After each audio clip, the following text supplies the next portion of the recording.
तय खाने का कैदी। ये कवर चित्र है दोस्तों। प्रमुख वैज्ञानिक प्रोफेसर कृष्ण अपनी वैज्ञानिक पत्नी डॉक्टर, बेटे सुनील और चचेरी बहन अनु का बेंगलुरु से कलकत्ता विमान द्वारा आने का तार मिला। तार देखते ही मिसेज कृष्ण ने उलझन में पड़ गई, लेकिन सुनील ने यह एयरपोर्ट जाने के लिए तैयार कर लिया। दोनों कार द्वारा एयरपोर्ट की ओर चल दिए। तुम्हारी परेशानी की वजह मैं आज समझ रहा हूँ माँ, लेकिन अनु को कोठी के उस हिस्से से दूर रखेंगे। कुछ दिन छुट्टियाँ बिताकर वापस बेंगलोर चली जाएगी बस। न जाने फिर भी मेरा दिल बेहद घबरा रहा है। बेटे, अनु बेंगलुरु से एक प्राइवेट डिटेक्टिव एजेंसी चलाती है, लेकिन वह अपने ज़रा भी उसे अंकल की हालत की भनक लग गई तो। ठीक 7:40 पर मम्मी, वह रही अनु। 3 सालों बाद कितनी लंबी और सुंदर दिखने लगी है। लेकिन 3 सालों पहले जब आई थी तो घर का वातावरण इतना ख़राब नहीं था जितना आज है। और ध्यान रहे कि मम्मी, अनु को इस रहस्य का पता नहीं चलना चाहिए जिसे पीठ छिपाने के लिए न जाने अब तक कितनी मुश्किलें झेलते आए हैं। मैं कोशिश करूंगी बेटे। और रात को किसी समय अचानक उसकी नींद टूट गई। अरे, यह समय कमरे में कौन होगा? आंटी और सुनील।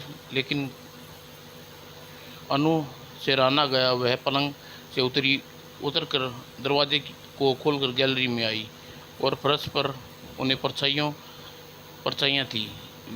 किधर गए वे? और मोड़ पार करते ही अनु ने दोनों को एक कमरे में घुसते देखा और दबे पांव कमरे की खिड़की तक जा पहुंची और संयोग से खुली थी। ओह, वे दोनों कर क्या रहे हैं? कहाँ नीचे तय खाने तो नहीं है? ओह, मेरा अनुमान ठीक निकला। और फिर वे देखते देखते मिसेज कृष्णन और सुनील तहखाने में समाने लगे। जल्दी करो, इंजेक्शन देने का पहले 1 घंटे में देर हो चुकी है। भगवान न करे उन पिताजी को होश आ गया हो, गजब हो जाएगा। और शुभ शुभ बोलो बेटे। और कुछ देर बाद अनु, सुनील और नमस्ते आंटी, जीती रहे बेटी। आंटी, पिछली बार जब कलकत्ता से वापस गई थी तो कभी सोचा ही नहीं था अगली बार कोलकाता आने से अंकल से मुलाकात न होगी, क्योंकि अंकल कहीं कुछ पता नहीं चला। खैर, छोड़ो इन बातों को तुम सफ़र से थकी है, फिलहाल घर चलना चाहिए। ठीक, मुझसे क्या छुपाया रहा है? और फिर कस्टम से निकलने के बाद वे घर की ओर निकल पड़े।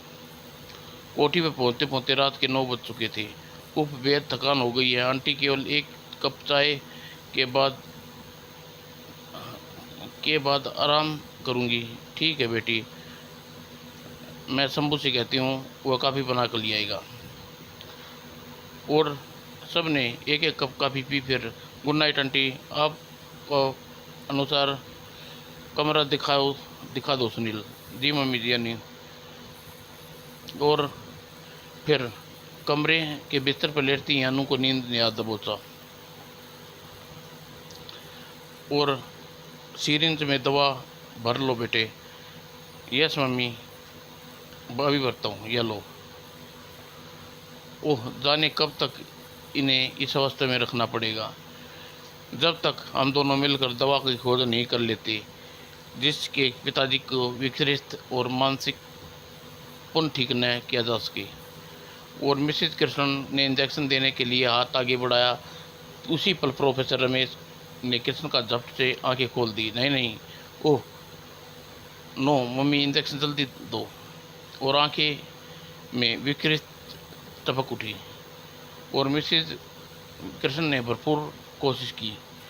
बेटे, दूर हटो मुझसे, तुम लोग मरने मेरे दुश्मन हो। एक एक को ख़त्म कर दूंगा, कोई जीवित नहीं बचेगा। हाँ हाँ, कोई जीवित नहीं बचेगा। और एकाएक प्रोफेसर सुनील पर छलांग लगा दी। तुम भी नहीं बचोगे कुत्ते, सब को मार डालूंगा, एक एक का खून पी जाऊंगा। हा हा हा।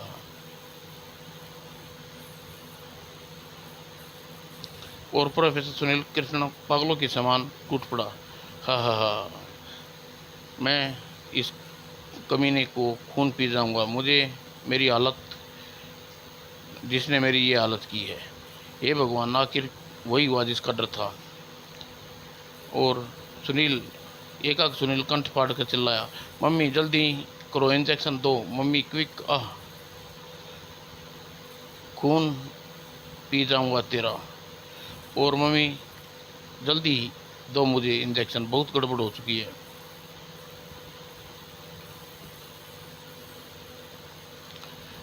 और अगले ही पल लगभग झपटते हुए सुनील ने मम्मी के हाथों से इंजेक्शन लिया और ठीक उसी पल कृष्ण को मैसेज की बाजू पकड़ ली। आह सुनील बेटे जल्दी करो, आह मेरी बाजू, आह मम्मी। और सुनील ने अगले ही पल बंदर की फुर्ती के साथ इंजेक्शन बाजू में घुसेड़ दिया। और अब घबराने की कोई बात नहीं मम्मी, पिताजी से दूर हो जाओ। आह। और कुछ ही पलों में प्रोफेसर साहब लड़खड़ाकर फर्श पर गिर गए और बेहोश हो गए। ओह मम्मी, देख लिया न, देर ही का परिणाम। अगर मैंने कुछ देर पहले और हो जाती तो पिताजी न जाने कर क्या बैठते। इन्हें ऊपर लिटा दो बेटे। जी मम्मी। और प्रोफेसर कृष्ण के लेटाने के लिए निश्चित ही पलटा तो बुरी तरह चौंका। ओह, तुम यहाँ कैसे आप पहुँचे? नहीं, यह सब इस समय सब समाधान तुम्हें नहीं बल्कि मुझे तुमसे करना चाहिए सुनील। एंड यह सब क्या है? मुझे तो सच बताया गया था कि अंकल एकाएक कहीं गायब हो गए थे, किंतु वे पागल हो गए, जानकारी मुझे नहीं थी। यह सब कैसे हो गया आंटी? सुनील प्लीज़ मुझे बताओ, अंकल की इस हालत के पीछे कौन जिम्मेवार है? अगर तुम जानने के लिए निश्चय करती, सुनो। उसकी इनकी इस हालत के लिए मैं और सुनील वाल खुद प्रोफेसर समाज के हर वो शख्स जिम्मेदार है जिसका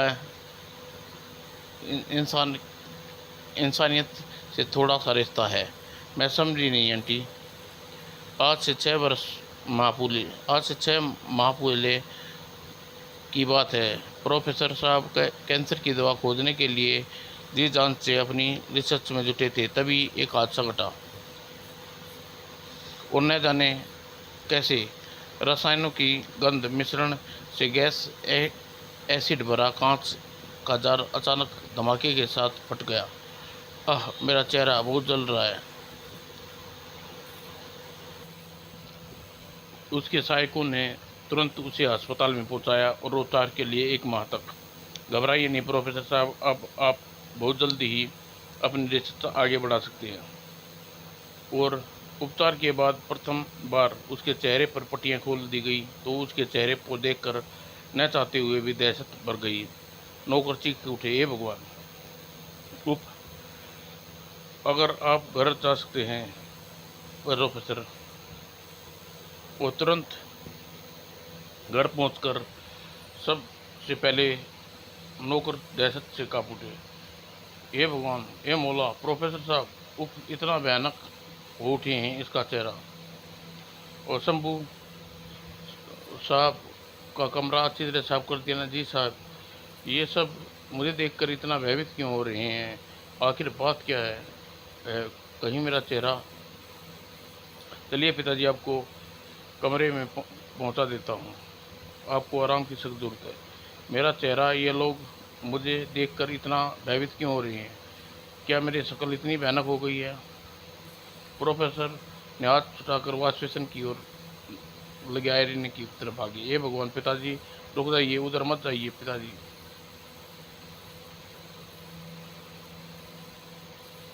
और अचानक लेकिन वे रुके नहीं और आईने में अपनी सूरत देखकर बुरी तरह चीख उठे। नहीं नहीं, ये नहीं हो सकता, मैं हरगिज़ नहीं हो सकता। मैं तेरे को क्या हुआ? उफ उफ, इतना भयानक! पिताजी होश में आइए। पिताजी, आपको तबीयत ठीक है? पिताजी, स्वामी चलिए। नहीं नहीं, ये सब मेरा हरगिज नहीं हो सकता। मुझे छोड़ दो। मैं उस कमीने डॉक्टर का खून पी जाऊंगा। जिन जिंदा नहीं छोड़ूंगा उसे, जिसने मेरी ये हालत की है। और भयानक प्रोफेसर भयानक पागलों की तरह ठाका लगा लेंगे। हाँ हाँ, उस कमीने को जिंदा नहीं छोड़ूंगा, खून पी जाऊंगा उसका। और मम्मी, आपकी अपनी भयानक शक्ल देखकर लेने के बाद शायद पिताजी को कोई दिमागी शाक लगा है। अवस्था इस अवस्था में रहना खतरनाक हो सकता है, कहीं पागल ना हो जाएं। ऐसा ना कहो बेटे, उन्हें तुरंत बेहोशी का इंजेक्शन देना होगा। शंभू काका, मेरे बैग लेकर आओ जल्दी ही। और हरिकेशन, कमरे के दोनों दरवाजे खिड़कियां कसकर बंद कर दो। हाँ हाँ, तुम मुझे रोकना चाहते हो कमीनों, मगर मैं किसी के रोके नहीं रुकने वाला। हाँ हाँ, किसी को मेरे रास्ते में आने की कोशिश तो जान से मार डालूंगा उसे। और साहब, ये रहा आपका बैग, तुम सब मिलकर इसे पकड़ो। शंभू किशन, जल्दी करो। हे भगवान, यह क्या हो रहा है? शंभू किशन प्रोफेसर की तरफ लपके। तुम तुम उधर से पकड़ लो। और प्रोफेसर साहब को होश में आइए। और तीनों बाज की तरह झपट कर प्रोफेसर साहब पर लपक गए। सुनील तेजी से दवा में इंजेक्शन भरकर उसकी तरफ बढ़ा। कसकर पकड़े रहो, मेरा इंजेक्शन लगा देता हूँ, पर जल्दी कीजिए साहब। प्रोफेसर साहब कुछ नहीं कर सकते, वे अपने आप में नहीं है। नहीं नहीं, मुझे छोड़ दो, एक पल मैं सबको मार दूंगा। और अचानक प्रोफेसर ने न जाने कैसे आज़ाद हो गया और झट पास पड़ी मेज से चाकू उठा लिया और हरी के सीने में घोंप दिया। और हरी तड़प कर जमीन पर गिर गया और फिर उठ ना पाया। ओह गॉड, ओह! और जबकि मौका पाते ही सुनील ने उन पर छलांग लगाई और अगले ही पल और कुछ ही देर में प्रोफेसर बेहोश हो गए, लुढ़क गए। अब क्या होगा छोटे साहब? प्रोफेसर ने हीरा का खून कर दिया है। ओह, मेरी कुछ समझ में नहीं आ रहा। शंभू काका, भगवान, ये क्या हो गया? घबराओ नहीं बेटे, ईश्वर ने पर भरोसा रखो। कानून इनका कुछ नहीं बिगाड़ सकता। ये बड़े से बड़ी वकील करूंगी। लेकिन मम्मी, अगर पापा अब ठीक ना हो सके तो? हौसला रखो बेटे। अगर हम हमने कहीं हिम्मत खो देंगे तो फिर इस घर का क्या होगा? और हीरा की हत्या का मुकदमा प्रोफेसर साहब पर चला। मैं ये स्वीकार करता हूँ मिलाड, मुजरिम कल तक एक प्रशांत वैज्ञानिक था, लेकिन दुनिया का कोई भी कानून इस- कोई भी धारा किसी भी व्यक्ति को कत्ल करने का अधिकार नहीं देती। लेकिन मिलाड, इस व्यक्ति को कड़ी से कड़ी सज़ा मिलनी चाहिए ताकि दूसरों के लिए नसीहत बन सके। That's your honour, me me lord. मेरे काबिल दोस्त यह भूल रहे हैं कि मुजरिम दिमागी हालत न वास्तव के समय ठीक है और न ही उस समय ठीक थी जब पुष्ट सरकारी डॉक्टर भी कर चुके हैं। अतः योर ऑनर, अदालत को चाहिए कि अपना फैसला लिखते समय इस बात का मद्देनज़र रखे। मुझे यही कहना था। और अदालत इसके नतीजे पर पहुंची है कि मुजरिम का दिमागी हालत ठीक नहीं है। अतः अदालत मुजरिम को मानसिक चिकित्सालय में इलाज करवाने के लिए भेजने का आदेश देती है। आहा, तुम सब पागल हो। मैं किसी को भी जिंदा नहीं छोड़ूंगा। हा हा हा।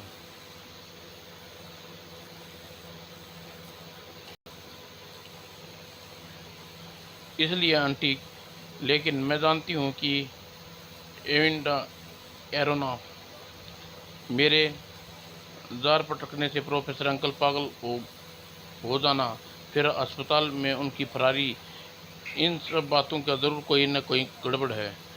सबसे पहले तो मैं यह बता देना चाहती हूँ कि मैं यहाँ केवल छुट्टियाँ बिताने नहीं आई, बल्कि अखबार में अंकल के बारे में पढ़कर मामले की तह तक पहुँचने का निश्चय करके आई हूँ।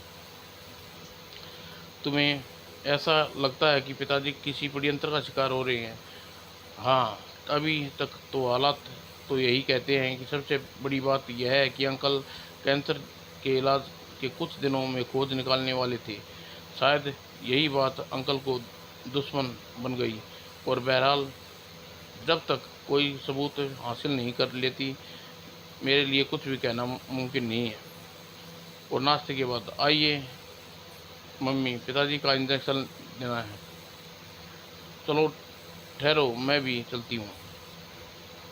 और तीनों उस तहखाने में पहुँचे, लेकिन वहाँ पहुँचने से सबसे पहले उछल पड़े, मानो निकट किसी भूत प्रेत ने देख लिया। मम्मी, पिताजी गायब हैं। उफ, यह कैसे हो सकता है? बेहोशी में चल कर नहीं जा सकते। लेकिन तहखाना खाली है आंटी। इसका सीधा मतलब है कि अंकल यहाँ से फरार हो चुके हैं। कमाल है, इंजेक्शन के 8 घंटे तक रहता है और अभी 8 घंटे व्यतीत होने में पूरा आधा घंटा पड़ा है। उफ, यह सब क्या हो रहा है? मेरी को समझ में नहीं आ रहा। आज तक ऐसा कभी नहीं हुआ, लेकिन पहली बार अनु घर में कदम रखते ही। आंटी, मेरी कदम रखने से आपके बिल्कुल ठीक कहा। मैंने जानबूझकर अपने सतर्क रहने की अफसोस है। रात को घटना इतनी तेजी से गुजरी कि अंकल को चेक करने नहीं पाई। और ओह माय गॉड, इतनी बड़ी भूल। तुम तुम क्या सोच रही हो अनु? कुछ नहीं, बताओ। मेरी आंटी मेरी आंटी और खुद की हालत पर नज़र डालो, सब समझ जाओगे। मैं क्या हुआ? मेरी कुछ समझ में नहीं आ रहा। यस, कहीं तुम दोनों का इशारा तय खाने की गर्मी से तो नहीं है? करेक्ट, उसी की तरफ है। हाल में इस वक्त इतनी गर्मी है कि यहाँ पसीने से ना उठे।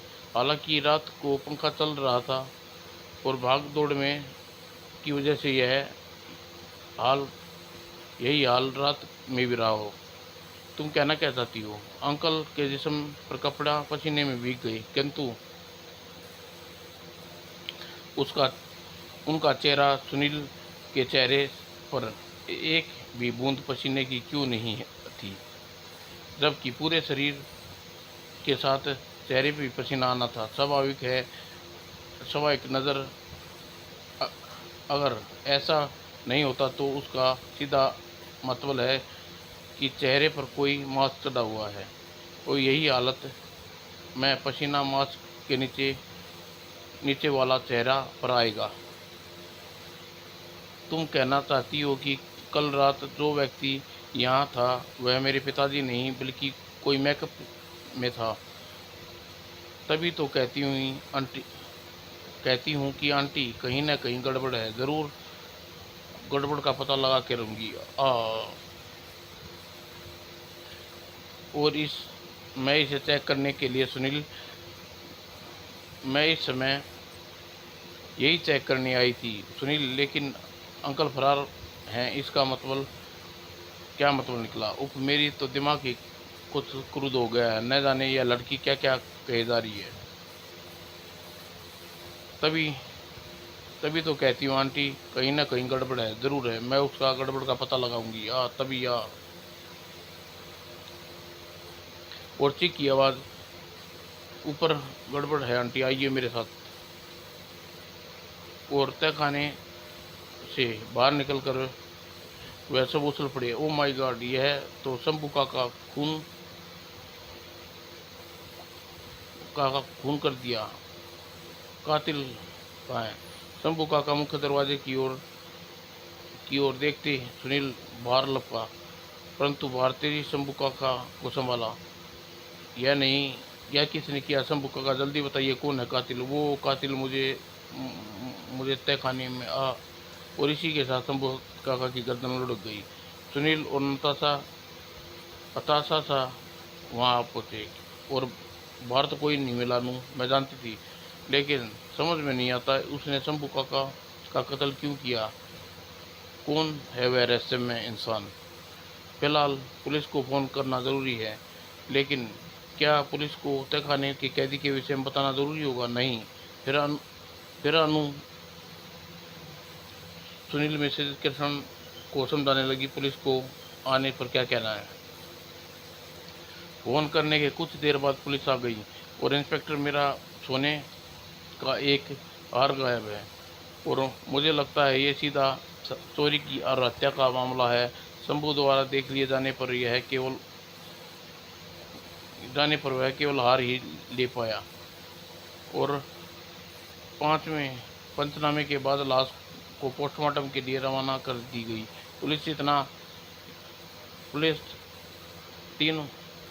तीनों को कोई खास जानकारी नहीं मिली सकती थी। पुलिस के जाने के बाद, सुनील, तुम लेबोरेटरी में देखना चाहती हूँ कि जहाँ अंकल के साथ यह दुर्घटना हुई। चलो, मैं अपनी कार द्वारा अभी तुम्हें वहाँ ले चलता हूँ। और फिर 15 मिनट पश्चात उस बिल्डिंग की 5वीं मंजिल पर वह लेबोरेटरी स्थित है जिसमें तुम जाना क्यों चाहती हो। अंकल के दोनों सहयोगी से मिलने। ओह, और वे लिफ्ट के रिसेप्शन पर पहुँचे। मुझे सुनील साहब, आप कहिए, मैं आपके लिए क्या कर सकती हूँ? मुझे अपने पिताजी और दोनों सहायकों का पता चाहिए जो दुर्घटना के वक्त। अच्छा, आप डॉक्टर चटर्जी और डॉक्टर मित्तल से मिलना चाहते हैं, लेकिन आज डॉक्टर चटर्जी आप नहीं मिल पाएंगे। शुक्रिया। और गैलरी से सीधा बाईं ओर मुड़ जाना और रूम नंबर 6, और यही रूम है, और कॉल बेल बजाओ। और कमरे में कोई नहीं है, दरवाज़ा क्यों नहीं खोल रहा?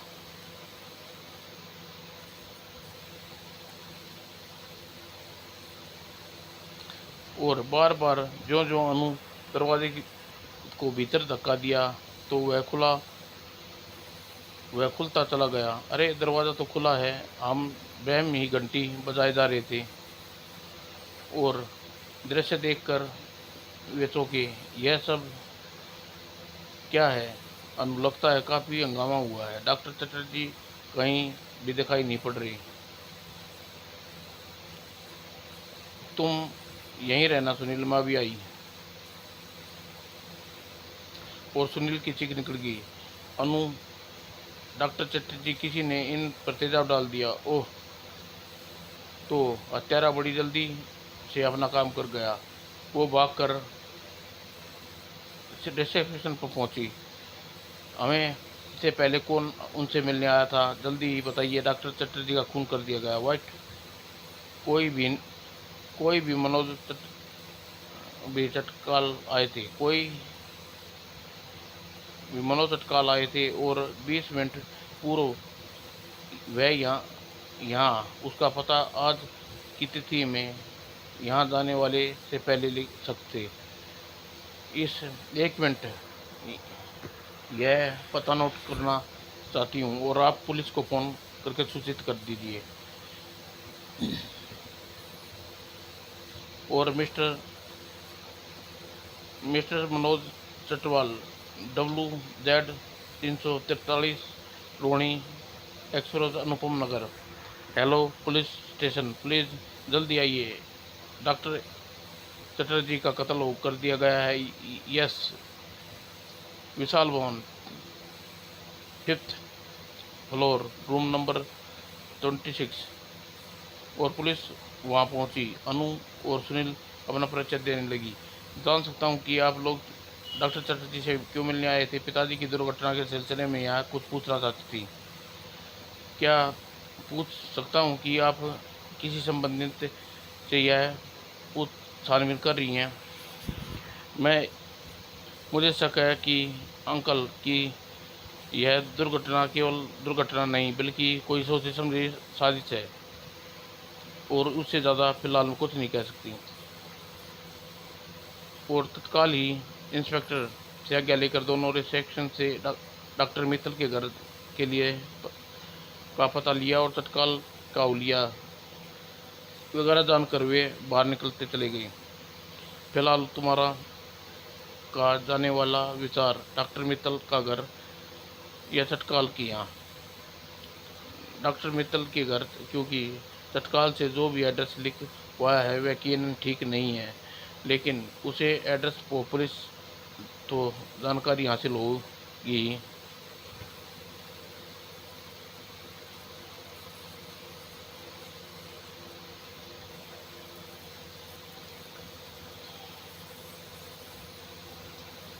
और जिस समय दोनों डॉक्टर मित्तल के घर पहुंचे, वो बेड पर आराम कर रहे थे। आओ सुनील, ठीक एकाएक अपने अंकल की याद कैसे आ गई? और तुम्हारे साथ कौन है? यह मेरी तेरी बहन अनु है। और फिर एकाएक सुनील ने मानो विस्फोट किया। डॉक्टर चटर्जी किसी का खून कर दिया है। डॉक्टर चटर्जी का खून? ओ नो, ये किसने किया, कब किया? आज ही, कुछ देर पहले। और इस सिलसिले में आपसे कुछ पूछना चाहती हूँ। पूछो। प्रोफेसर कृष्णा, मेरे अंकल को लैब में उसके साथ वही दुर्घटना क्यों घटी थी? एकाएक डॉक्टर का चेहरा पीला पड़ गया। मुझे भला इस क्या पता, क्या कह सकता हूँ? एडिस एसिड गलत मिश्रण के कारण। अंकल कैंसर का इलाज खुद ढूंढ रहे थे और पापा लोगों के रिसर्च में मदद कर रहे थे। अंकल शायद सफलता से बहुत नज़दीक थे। आप उनसे सहयोगी होने के नाते इस बारे में क्या कहेंगे? उन्हें हमसे कभी उन्हें हमसे ये नहीं कहा कि वे सफल हो रहे हैं। आप पसीना बहुत आता है डॉक्टर साहब।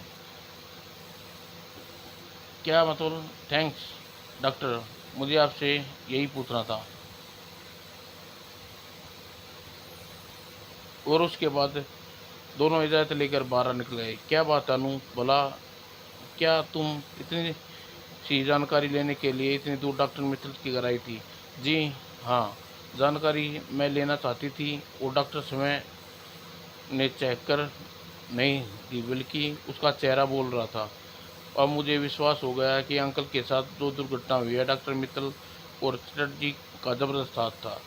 लेकिन ऐसा उन्होंने क्यों किया? अब यही पता लगाना है। तुम्हें मेरी मदद करनी होगी सुनील। मैं अपने पिताजी की हालत के दोषियों को सज़ा दिलाने के लिए तुम कहोगी वह करने को तैयार हूँ। और अगले दिन, हेलो इंस्पेक्टर साहब, मैं अनु बोल रही हूँ। रोनी केमिस्ट वाले हत्यारे का पता चल गया है। रोनी कम्युनिस्ट में एड्रेस। ओह थैंक्स इंस्पेक्टर। और अब क्या होगा? उस हत्यारे की तलाश करेंगे। और दक्षिण का रोनी कंपनी में ही सुनील पागल तो नहीं हो गई हो? अभी इंस्पेक्टर ने बताया कि वह एड्रेस जाली था। जरूर जाली होगा, लेकिन सुनील स्वाभाविक रूप से कभी कभी अपराधी ऐसे केसों में वजह से मिलते हैं जिसे एड्रेस बता और वो एड्रेस 100% गलत हो सकता है कि वह W343 न हो। रोनी गलत, अनूप नगर ठीक हो। मैं समझी नहीं। देखो, मान लिया कि तुम किसी की हत्या करने या कोई अपराध करने निकले हो। वहाँ पहुँचने से पहले तुम्हारे सामने स्थिति आती है कि तुम डॉक्टर चटर्जी के सामने आई, यानी नियम के मुताबिक तुम्हें अपना पता रजिस्टर में दर्ज करवाना पड़ता है। और तुम यह बात हत्यारा की सोच समझ कर चलते समय अपने दिमाग में कभी नहीं आई थी कि और तब तुम क्या करोगे? मुंह जो मुंह में आएगा वह लिख दूंगा और बताऊंगा। मसलन जिस समय तुम दोनों डॉक्टर मित्तल के घर पहुंचे, बेड पर लेटा आराम कर रहा था।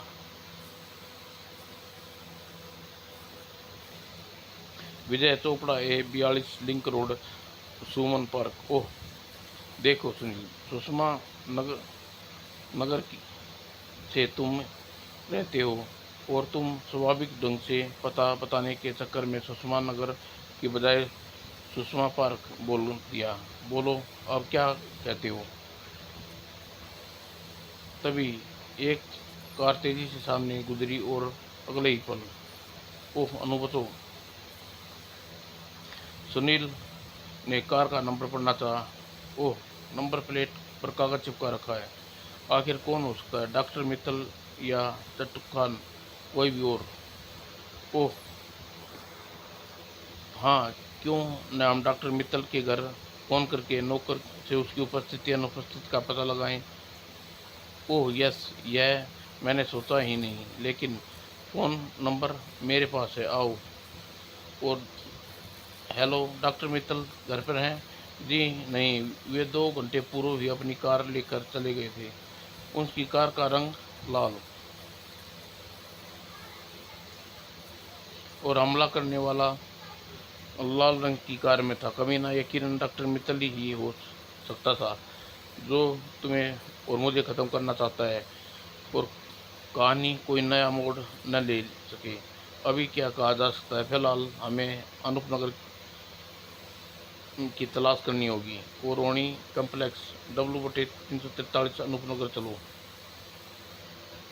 और रोणी कम्प्लेक्स पहुंचकर सुनील ने कार रोकी। सुनिए भाई साहब, देखिए, किसी मनोज चटवाल नाम के आदमी की तलाश है। क्या उसका पूरा पता, आप इस संबंध में कोई हमारी मदद कर सकते हैं? सॉरी मैडम, मैं ऐसे किसी आदमी को नहीं जानता। क्या आप बता सकते हैं अनूपनगर? Sorry madam, no. और किसी मनोज चटवाल W/343 अनूपनगर ऐसी कोई स्थान नहीं है। ओह, यह सुबह से तलाश करते फिर रहे हैं, दोपहर हो गई है, लगता है भूसे में सुई तलाश रहे हैं।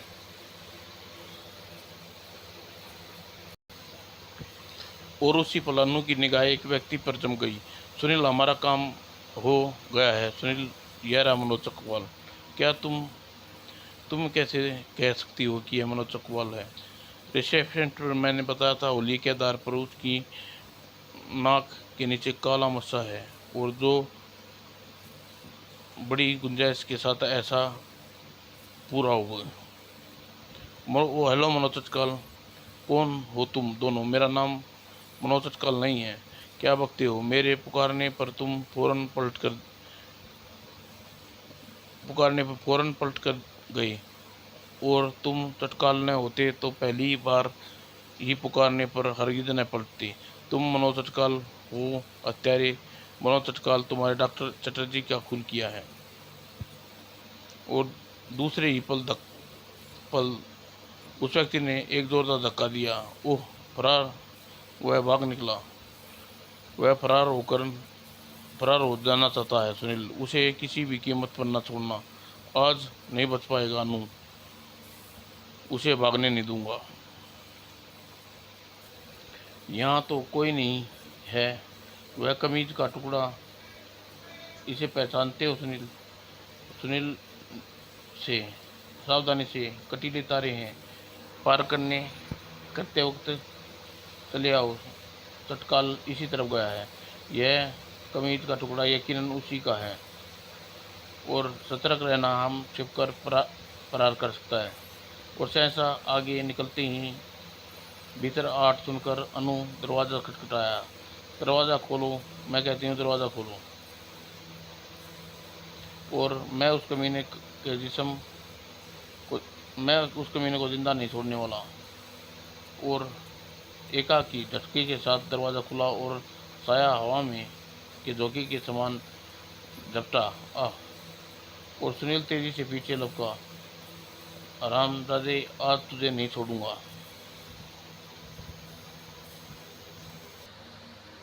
अचानक सुनील ने उस पर छलांग लगा दी। कमीने कुत्ते, चटकाल, अब तेरी बोटी बोटी छील डालूंगा। और सुनील ने उसे संभलने का कोई मौका न देने चाहता था। अतः उसने एक घुसा तुरंत उसकी नाक पर जड़ दिया। कुत्ते, मुझे बताना होगा, तू डॉक्टर चतुर्वेदी की हत्या क्यों की, और तेरा असलियत क्या है? सुनील ने उसे लात पेट में मार डली धड़ाम, और कर्रा कर दोगुना हुआ। और जब वह सीधा हुआ खड़ा हुआ तो उसके चेहरे पर एक फेस मास्क उतर कर नीचे लुढ़क गया। और सुनील ने पीछे शक्ल उभरी वह देखकर सुनील उछला।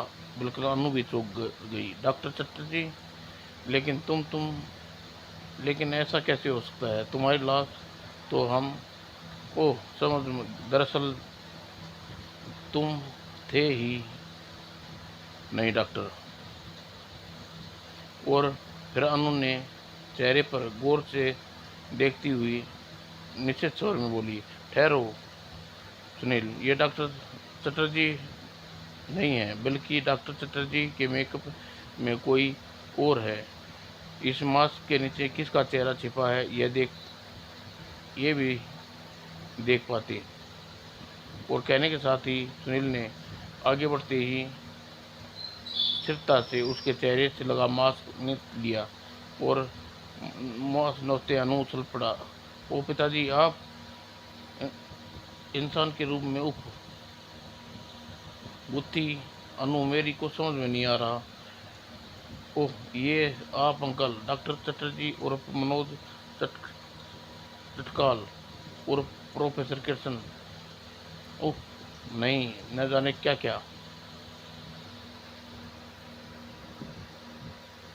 इसका मतलब चटर्जी का खून आपने किया और हरी का खून तो आप पहले ही कर चुके हैं। उप अंकल, ये सब क्या है? आपने ऐसा क्यों किया? ठहरो अनु बेटे, मैं तो मानता हूँ कि मैं ऐसा मत करो की वजह से हैरी का खून मुझसे हो गया, लेकिन डॉक्टर चटर्जी को मेरा वफादार साथी था, उसका कत्ल मैंने नहीं किया।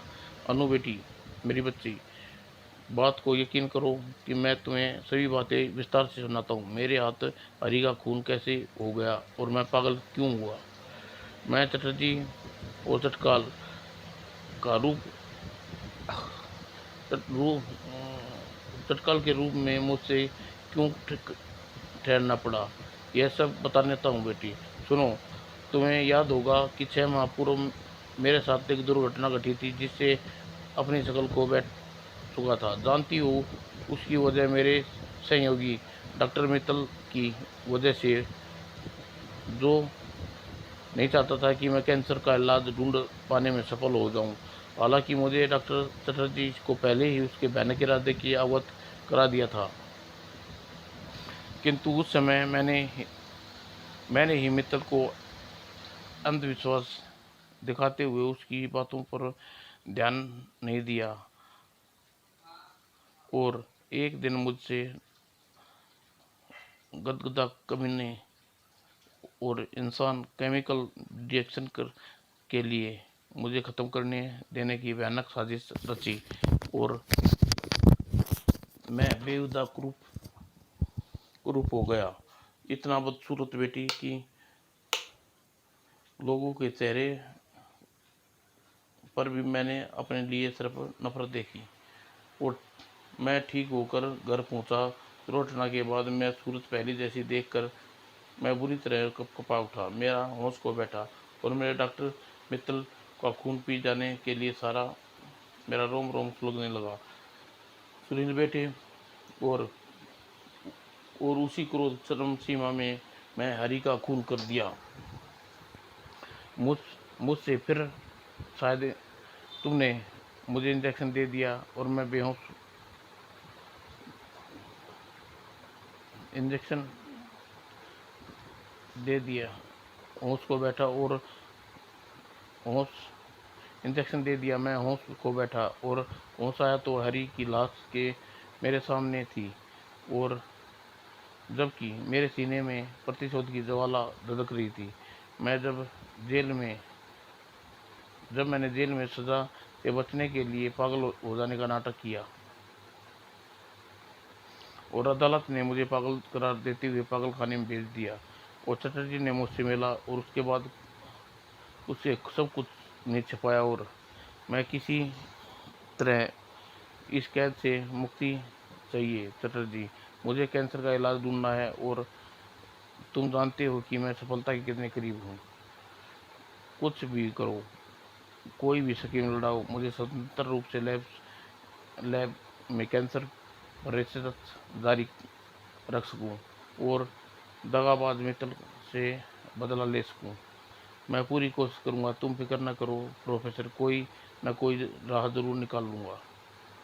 और फिर स्कीम बनाकर बन गई। मैं पागल खाने से वार्ड को 10,000 रुपये दिए गए और इस प्रकार मैं वहाँ से भाग निकलूँ की योजना मुताबिक तो मैंने डॉक्टर चटर्जी बन गया और डॉक्टर चटर्जी प्रोफेसर कृष्णलाल सुनील के कृष्णलाल जो कि सुनील के हाथ लग गए। ओह पिताजी, हाँ हाँ हाँ। और अचानक सुनील ने उछल भरी कमीने कुत्ते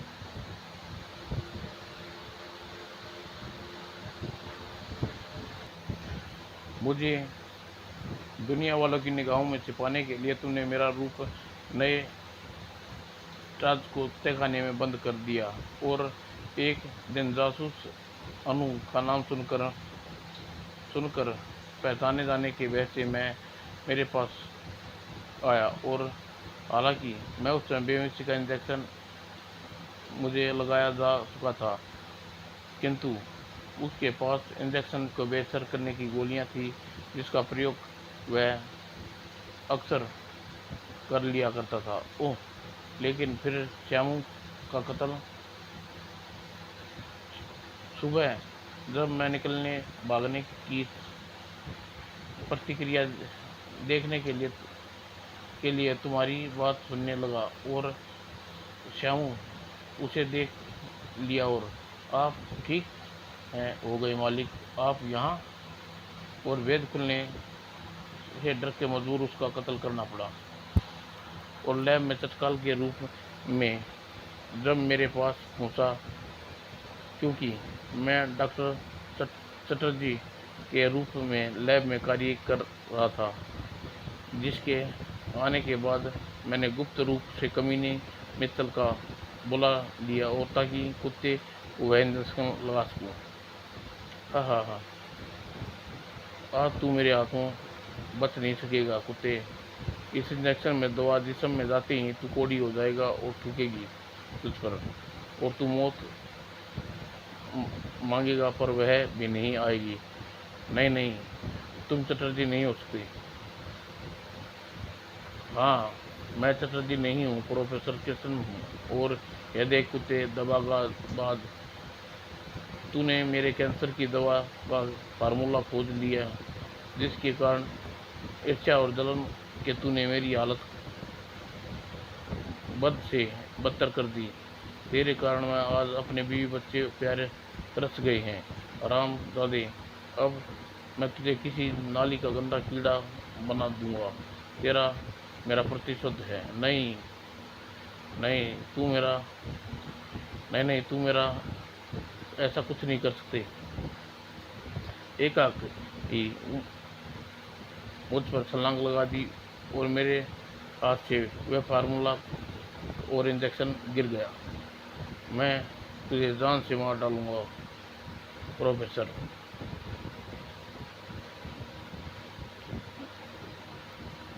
और लेकिन अचानक ही डॉक्टर चटर्जी बीच में मित्तल कूद पड़ी।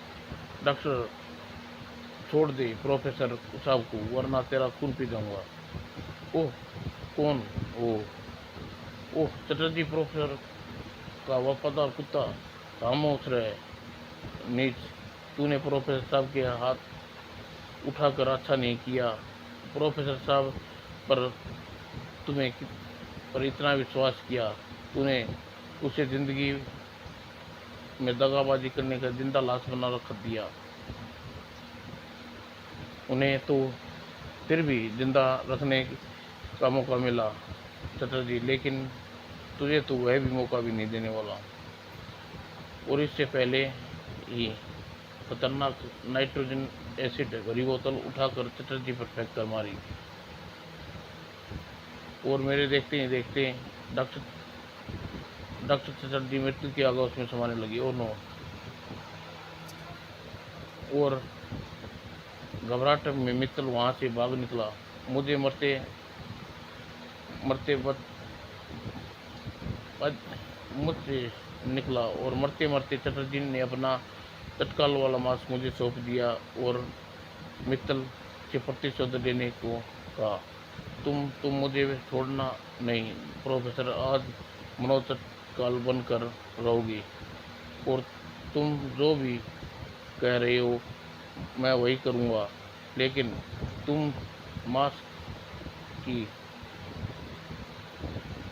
करूँगा, लेकिन इस मास्क की अब मित्तल की हत्या के बाद कोई ज़रूरत नहीं रह जाएगी और मैं कानून के हवाले कर दूंगा और गुलामी के अंधेरे में। और चूँकि बेटी मित्तल मेरा भेद जान चुका था, इसलिए मैंने तत्काल के रूप में अपनाने का निश्चित कर लिया और फार्मूला मेरी बरसों की मेहनत उसी एसिड की भेंट चढ़ गया। सुनील बेटे, लेकिन मैं उस कमीने पुलिस के हवाले कर दूंगा अपने खुद अपने हाथों से।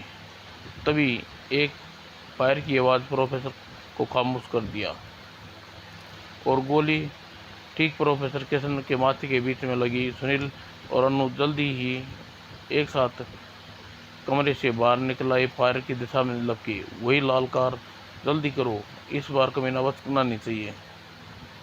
लेकिन इससे पहले हत्यारा कार में बैठकर फरार हो पाता। कुत्ते, अब तुझे मेरे हाथों बचकर नहीं जा सकते। और सुनील कार से उतार कर उसे ठोकर पेट में जल्दी। कमीने, मेरे पिता के हत्यारे, तूने